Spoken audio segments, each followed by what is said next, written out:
কিন্তু নাস্তিকরা, বেঈমানরা মিথ্যা বিজ্ঞানের কথা বলে। কোন বিজ্ঞান ইসলাম বিরোধী, ইসলামের খেলাফ আসতেই পারে না। আমি চ্যালেঞ্জ দিতে পারি, সারা পৃথিবীর কোন বিজ্ঞানী আমার কাছে যদি ইসলামের একটা বিধান প্রমাণ করতে পারেন যে এটা সত্য বিজ্ঞানের পরিপন্থী, যদি প্রমাণ করতে পারেন, তাহলে জীবনের সমস্ত অর্জন দিয়ে দেব ইনশাআল্লাহ। কিন্তু প্রমাণ করতে পারবেন না, অসম্ভব। বরং মরিস বুখারীর মতো কোরআনের ভুল ধরতে এসে নিজের ভুল ধরে ইসলাম কবুলের মতো অবস্থা তৈরি হবে।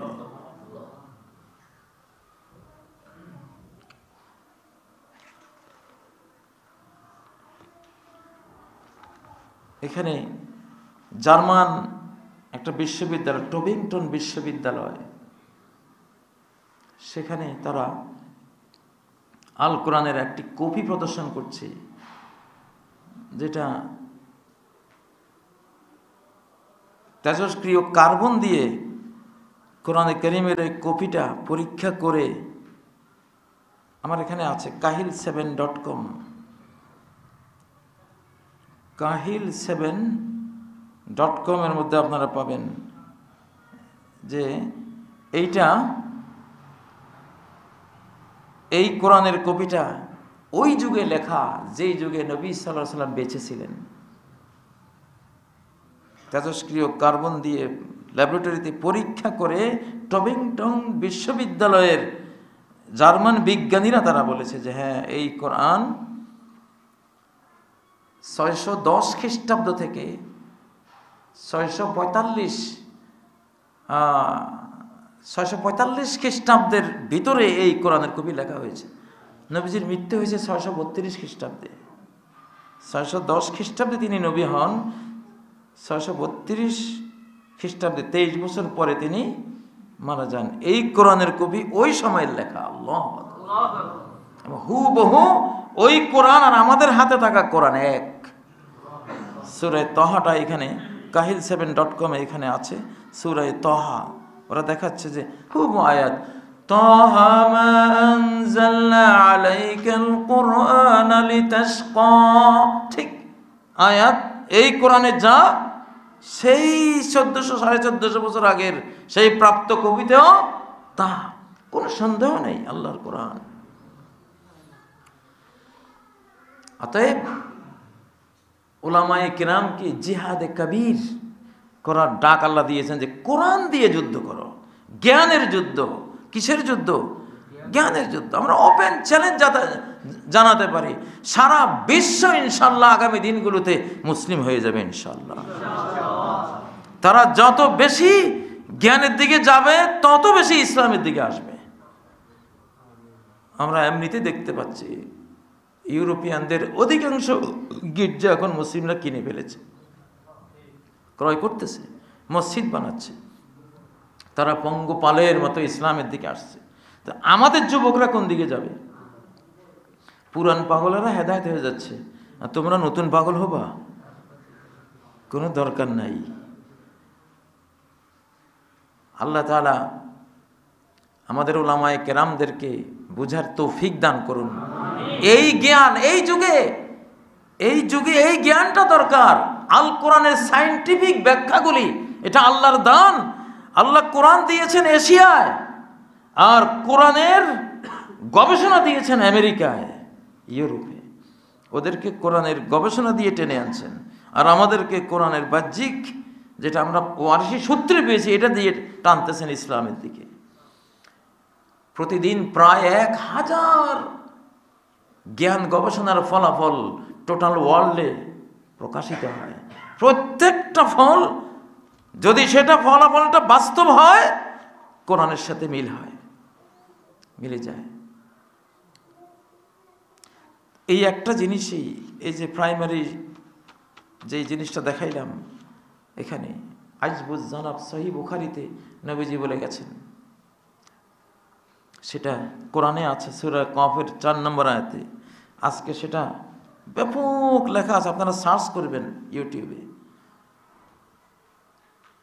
প্রাইমেটিভিস্টিক প্রাইমারি অর্গানাইজার বা আরবি আজবুজ জানাব, যারা আরবি জানেন, এটা লিখে সার্চ করে দেখবেন যে কত গবেষণা হয়েছে এটা নিয়ে, সব কিছু সচিত্রে চলে আসবে। অতএব অহংকারের কিছু নেই।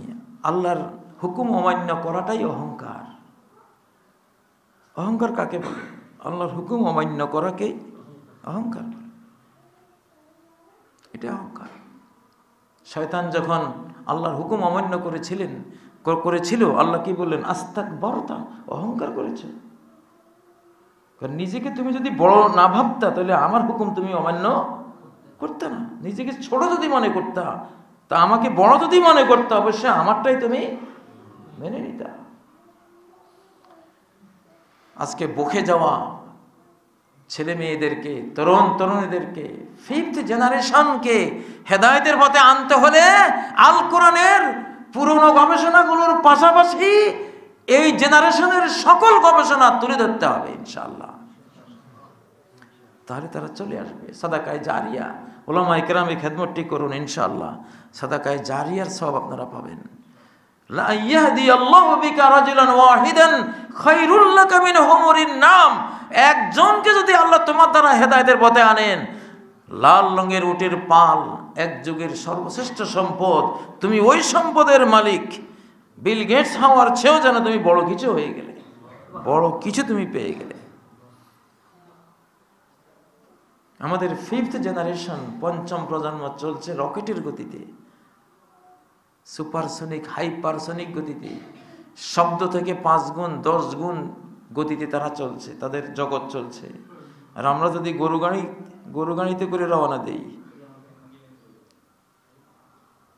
আমরা আলেমরা যদি গরু গাড়িতে করে রওনা দেই, আর কাফেরা যদি হাইপারসনিক রকেটে করে রওনা দেয়, আমরা তাদের ধারে কাছে যেতে পারবো? পুরানো স্টাইলে আগের ব্যাখ্যা বিশ্লেষণ যদি দেন, শুধু কোরআনের উপর জুলুম করলেন। কোরআন তো শুধু আপনার আগের ব্যাখ্যার মধ্যে সীমাবদ্ধ নয়। কোরআন অনন্তকাল পর্যন্ত যত ব্যাখ্যা আসবে, সঠিক জ্ঞান আসবে, সবগুলো নিজের ভিতরে নিয়ে রেখেছে। তাহলে কেন শুধু আজ থেকে 150-200 বছর আগেরটা বলবেন? তাহলে কোরআনের নতুন যেগুলো এখন বেরিয়ে আসতেছে, এই অনন্ত জ্ঞান, এটা যত আপনি গবেষণা করবেন তত বের হবে। আল্লাহু আকবার, ততই বের হবে, শেষ করতে পারবেন না। লা তানকাদি আজাইবুহু, কোরআনের বিস্ময়কর জ্ঞান বিজ্ঞান কখনো শেষ হয়ে যাবে না। অতএব আল্লাহ তাআলা এই জিহাদে কবির যে আয়াতটি সূরা আল ফুরকানের 52 নম্বর আয়াত, এর 7-8টা আয়াত থেকে সামনে থেকে পিছন পর্যন্ত পড়লে সবগুলো মহাজাগতিক জ্ঞান বিজ্ঞানের কথা দিয়ে আল্লাহ জিহাদ করতে বলেছেন। আলম তারা ইলা রাব্বিকা কাইফা মাদ্দাযিল্লা, শুরু হয়েছে এখান থেকে। তুমি কি দেখো না তোমার রব কিভাবে ছায়াকে প্রসারিত করেন? মাদ্দাযিল্লা, আল্লাহ যদি চাইতেন ওলাউ শাআ লাজআলাহু সাকিনা, আল্লাহ যদি চাইতেন ছায়াকে তিনি স্থবির করে রাখতেন, স্থির করে রাখতে পারতেন। ছায়া চলমান, সকালে আমি যখন দাঁড়াই তখন আমার ছায়া কোন দিকে যায়? পশ্চিম দিকে, ঠিক নয় কি? আবার সেই ছায়াটাই বিকালে কোন দিকে যায়? পূর্ব দিকে যায়। এই যে ছায়ার চলমানতা, দেখো না তুমি, এটা কি? এ ছায়া তত্ত্ব, ছায়া বিজ্ঞান কোরআন দিয়েছে। এটা কি? এটা হলো পৃথিবীর আহ্নিক গতি। আহ্নিক গতির কারণে ছায়া একবার এদিকে যায়, একবার ওইদিকে যায়। প্রতি 24 ঘন্টা যে সে একবার নিজের চারপাশে ঘুরে। কি সুন্দর আল্লাহ তাআলা ছায়া তত্ত্ব দিয়া আহ্নিক গতির তত্ত্ব বুঝিয়ে দিলেন।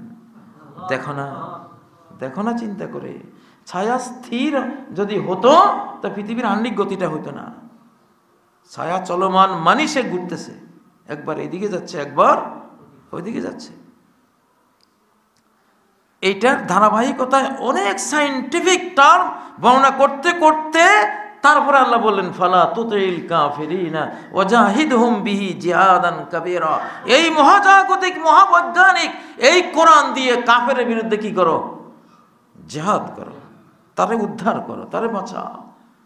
সে জ্ঞান বুঝে, সে বিজ্ঞান বুঝে, বিজ্ঞান তাকে সঠিকভাবে দাও, আসল বিজ্ঞান দাও, হেদায়েত হয়ে যাবে ইনশাআল্লাহ।